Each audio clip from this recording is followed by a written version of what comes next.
The price is too high if many spaces are vacant, and too low if no spaces are vacant. But if 1 or 2 spaces are vacant on a block, and drivers can reliably find open curb spaces at their destinations, the price is just right. We can call this the Goldilocks principle of parking prices. Although cruising may seem to be an inevitable consequence of living in a crowded city, some drivers believe they have good parking karma, an uncanny ability to find a curb space when they arrive at a destination.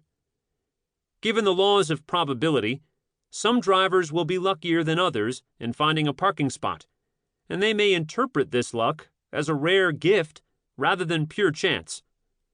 Setting the right parking prices can give all drivers the gift of good parking karma. Some cities refer to the policy of setting prices to produce 1 or 2 open curb spaces on every block as performance pricing. It can improve performance in 3 ways. First, curb parking will perform more efficiently. If all but 1 or 2 curb spaces are occupied on every block, parking will be well used, but also remain readily available for drivers who want to park.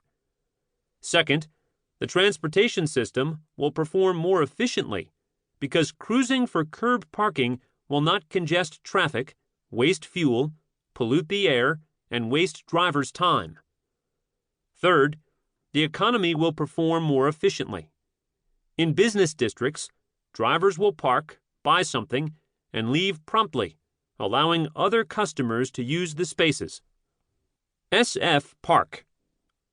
With a grant from the U.S. Department of Transportation, San Francisco has embarked on an ambitious program called SF Park to get the prices of curb parking right. The city is installing meters that can charge variable prices and sensors that can report the occupancy of each space in real time. The city will thus have information on curb occupancy rates and the ability to adjust curb parking prices in response to the occupancy rates. The city intends to adjust prices once a month by not more than 50 cents an hour. By nudging prices up or down in a trial and error process, the city will seek a structure of prices that vary by time and location throughout the city, yielding 1 or 2 open spaces on every block. The central idea of SF Park is that you cannot set the right price for curb parking without observing the occupancy. The goal is to set the lowest price that will yield 1 or 2 open spaces on every block. Nudging up the price on crowded Block A by enough to shift only 1 car to less crowded Block B can significantly improve the performance of the transportation system. This shift will eliminate cruising on Block A and take advantage of the empty spaces on Block B. Even if all the curb spaces are occupied on all the nearby blocks, shifting only 1 car per block from a curb space to nearby off-street parking can also eliminate cruising. Small changes in parking prices and location choices can lead to big improvements in transportation efficiency. Beyond managing the curb parking supply, SF Park can depoliticize parking by stating a clear principle for setting the prices for curb spaces, the lowest prices the city can charge without creating a parking shortage. Because San Francisco has set a policy goal for how curb parking should perform, the demand for parking will set the prices. Performance parking programs do not rely on complex models to set prices. They rely only on paying attention to the results.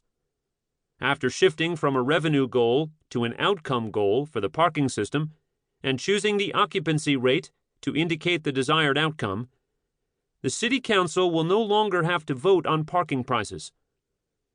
If too many curb spaces are vacant, the price will go down, and if no curb spaces are vacant, the price will go up. Wanting more money will no longer justify raising prices. Relying on the power of an impersonal rule to set prices makes an end run around the politics of parking. In preparing for SF Park, San Francisco conducted a